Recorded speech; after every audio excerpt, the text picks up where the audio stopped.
জন্য ভাঙতে যাচ্ছে, তোমরা কোরআনের যে আয়াতকে ভুল করছো, যে আয়াতটা মুসলিম বানাইয়া হত্যা করা যেটা ছিল কাফেরদের রীতি, কাফেরদের রেওয়াজ,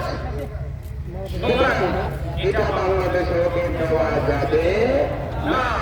আমরা জোর প্রতিবাদ জানাই। সবাই আপনারা বর্তমানের তথ্য অনেক কথাই শুনেছেন। আমরা প্রতিবাদ জানানোর অর্থ হলো আমরা সত্যি মুসলমান, আমরা রাসূলকে ভালোবাসি। বুকের তাজা রক্তবিন্দু হলো রাসূলের সম্মানকে আমরা অক্ষুণ্ণ রাখতে চাই।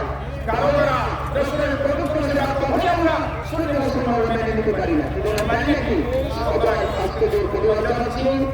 আজকে যারা উপস্থিত রয়েছেন, যারা দূর থেকে এসেছেন, গ্রাম নেতৃবৃন্দ, সুদীগণ, সকলকে আন্তরিক মোবারকবাদ জানাচ্ছি। আমাদের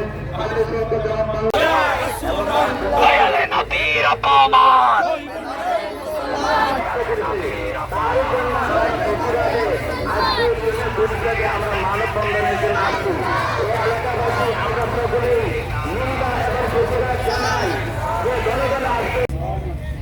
الصلاة والسلام عليك يا رسول الله، الصلاة والسلام عليك يا حبيب الله। সম্মানিত হাজির, আপনারা সকলে অবগত আছেন, এখানে আমরা নবী প্রেমিক, রাসূল প্রেমিক যে সন্ধ্যা রয়েছে, আপনারা সকলে